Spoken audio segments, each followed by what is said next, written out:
going on, guys? Welcome back to the channel. Today we're doing a install on one of our most popular lift kits. We're doing a install on this a 2011 FJ, which is the same platform as the 5th gen 4Runner, which is the 2010 to 2020, the 4th gen 4Runner, the 03 to 09, and we have the same lift kit available for the 3rd gen 4Runner as well. So this lift kit is actually compatible with the Lexus, I'm a GX470 and the 460. So it fits a variety of options. It's awesome. It's very cross-compatible. And you know, we're gonna do a how-to on the assembly with a spring compressor. If you don't have a spring compressor and you are gonna install it yourself, I do recommend ordering it assembled. If you're gonna have a shop install it, then I mean, you know, you can order unassembled. It'll save you some money because they're probably going to do it anyway, or they probably already quoted you that in their install. So let's get to it. Alright, so now we're going to do just a little walkthrough of the parts, and I'll explain what's going on. So this is our ultimate economical lift kit. We're using Bilstein 5100s, Old Man Emu coils by ARB. So some really nice coils, really sought after.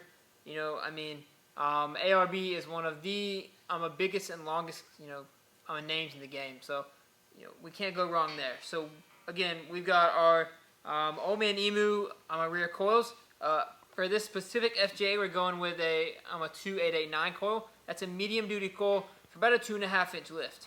We've got our Bilstein 5100s. These shocks are adjustable. However, with this lift, since we're using lift springs, we're using Old Man Emu springs, and these are our heavy duty springs because we have a bumper here. So we're going to leave this notch on the very bottom because we're lifting the vehicle the proper way. We're not preloading a coil how you would if you just had your stock springs. Instead, we're using the shock how it's intended, how a shock is meant to be intended, with a true lift spring, and leaving this on the bottom notch so we can use all of our down travel and up travel. We have rear Bilstein 5100s, and again, we have our front Old Man Emu springs. These are probably closer to a 3-inch lift spring in the front, but that's okay because we have our SPC upper control arms.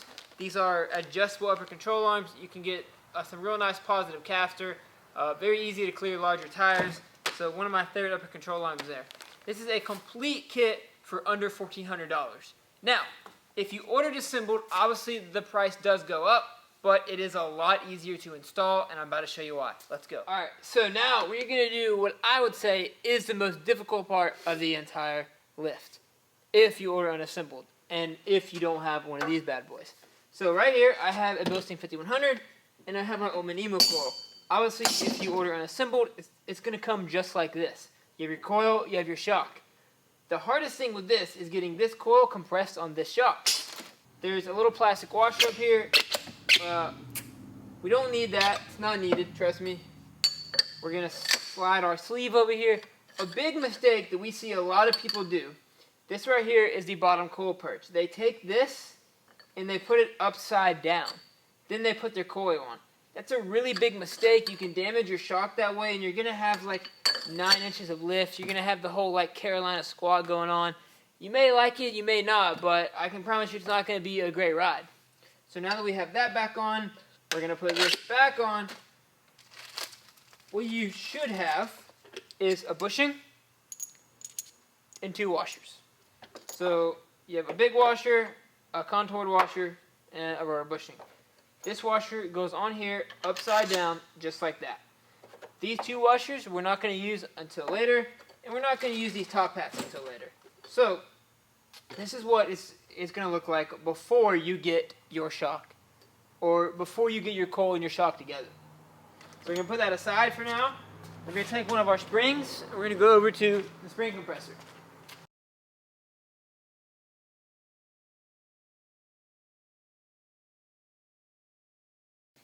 This is why I don't go to the gym right here. I need to. I'm just so strong already.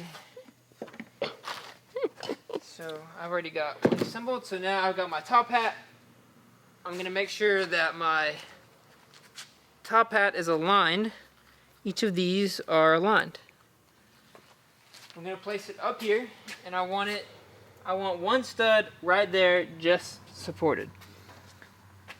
So now I'm going to take my shock, I've got my washer, I've got my bushing of my other washer, and I've got a nut. Now I'm going to slide it up through. I'm going to make sure that everything is lined up here. I'm going to put on my bushing, my other washer, and put my nut on. So if you don't want to mess around with all this, you can order assembled. It is another $190, but that includes the extra shipping. These bad boys are not cheap to ship, trust me. And you know, so we're gonna keep cranking this down here. We make sure it's nice and tight for everyone. Now, I'm gonna make sure, what we also like to do for all our customers when you order an assembled lift kit is I line up the bottom with a stud. Obviously, you know, it's not super easy to get it exactly right, so when you put it in there that it lines up perfectly, but it does get close. Alright, so you can do this entire lift in your garage with some basic tools. You don't need a rotary lift. As you can see, we're on the ground for right now, but you know, we have just some 3 wrenches, a 17, a 14, a 19 millimeter wrench. We have a 3/8 ratchet, an extension, our socket to take off the tires. You don't even need one of these, but it does make it a lot easier. You definitely don't need snap-on, but it is a little more Gucci. So 3/8 impact socket, our 3/8 air ratchet, a trusty hammer, because you always need a hammer, I don't care what you're working on, a big flathead screwdriver, a small flathead screwdriver, and a pair of dikes just to mess with, you know, the cotter keys. I've got a socket set here from, I think, like 8 to 21 millimeter. When you're working on your Toyota, you can just about bet that every single nut and bolt on it is metric. You can throw your standard tools in your retention pond out behind your house because you're not going to find one on here. Unless someone else has put a standard bolt on here, or unless you're installing aftermarket parts that the manufacturer included standard bolts, which they shouldn't have, but they might. You know, everything is going to be metric, so you can just about bet. Alright, so one of the first things that we're going to do is we're going to pull out our cotter pin. This is what secures the upper control arm to, or not, this is what secures the nut from coming out of between the spindle and the upper control arm.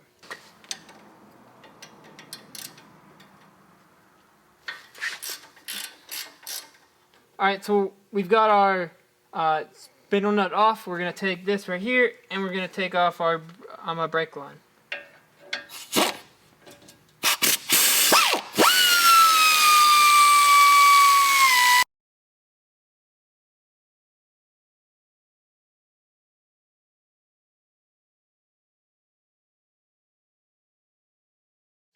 It's off. Alright, so one thing with the FJs, a lot of times you don't even need to disconnect this sway bar. It does make it a little bit easier, but you know, often these are worn out, they're hard to get off. You know, you may not even be able to get it back on properly, so we're just not going to mess with it because we know that, you know, we can get this shock in and out with, you know, with this on. Now, one thing I did was I disconnected my wheel speed sensor from multiple locations. This is a fiber optic line, and it's very, very sensitive to, you know, being pulled on or snagged. You'll make sure that you're careful with it. It's a $120 part, so make sure you disconnect from everywhere that you're pulling off, so there's not a lot of tension on it. So we're going to take our 19 millimeter wrench. We're going to come around to this side, and we're going to pull this upper control arm off.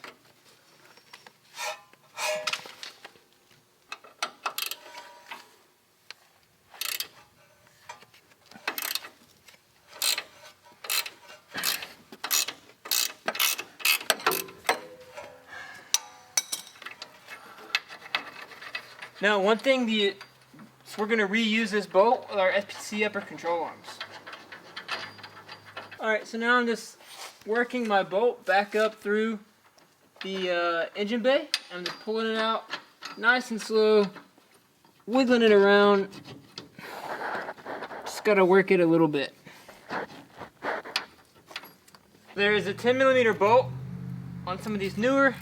This is a 2011, so it's essentially a 5th gen 4Runner. It's on the upper control arm for the bracket.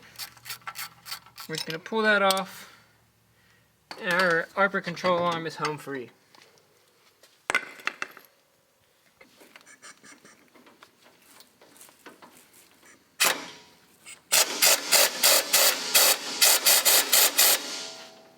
Remember, we're going to reuse all these bolts, so keep up with them. Make sure you're organized. Your install will go a lot smoother. We're just going to lightly tap this bolt out of here. That's out. Once we do this, our shock has tension. Our shock is nice and loose. Now we're going to free it up here. You're going to take your 14mm wrench and we're going to loosen these top ones. It's important to make sure that you only loosen the 3 nuts you've got there in a triangle. So only loosen those. Do not loosen the center one because that is what is holding your shock together.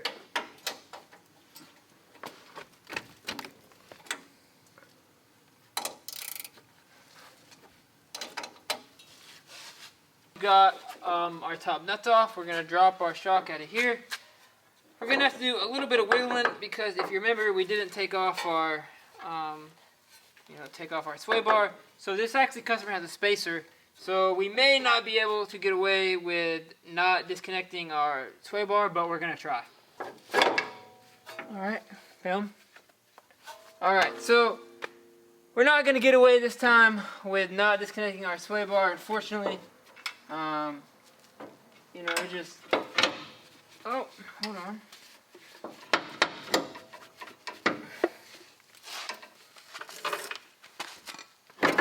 Oh, I lied, I got it. Alright, so as you can see, that took a little work. I didn't damage anything, I didn't bend anything, and we got it out.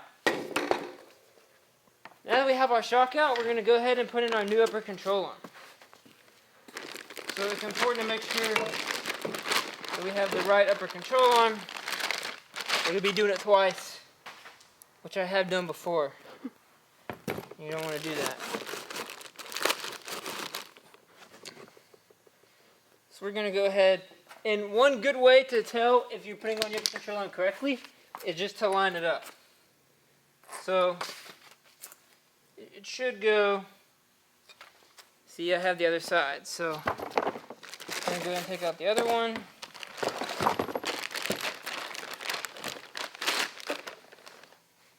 We're going to go ahead and grab our new washers. They're included with the SPC, and every packet of SPCs does come with instructions, and this is a adjustable upper control arm as well, so really nice, some of the best. Alright, so I was semi-unsuccessful with getting the bigger shock in there with the sway bar off. Sometimes it works, sometimes it doesn't. It seems to work a little better on like the 07 to 09 FJs, or the 03 to 09 for Warner. We're just going to pop this bad boy off.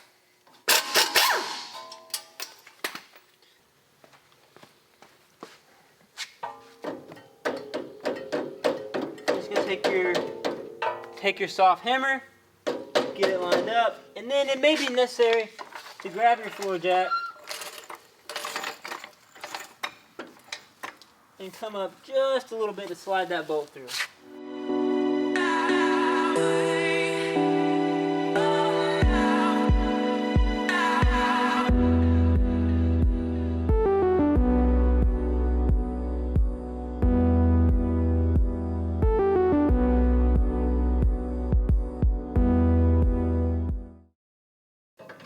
And our ball joint should set down in there really nice. There we go. So now we're just gonna grab our castle nut, and we're good. All right, so now we've got pretty much everything back together. We've got our new Bilstein coilover in there. Those up there tightened down. And guys, I wanted to show you this. So this is our SPC upper control arm, and it is adjustable. So you can actually move this back and forth and adjust your caster. As you can see, there's a lot of adjustment left in there. So super cool about the SPCs. It won't really focus, but as you can see, really nice ball joint. It's got a Zerk grease fitting, and you can't go wrong with them. All right, so we have finished the passenger side. It's all buttoned up. We're gonna go ahead and get the driver's side done. We might not have time to get the rear done tonight. We'll probably do that tomorrow, and we'll show you guys all about it. All right, guys, so we've got our front coilovers in. The whole front suspension is done. Now we're gonna move on to the easy part, or what I think is the easy part. So all we're gonna do is I'm gonna swap out our rear coils, our rear shocks, put it back together, and we're done.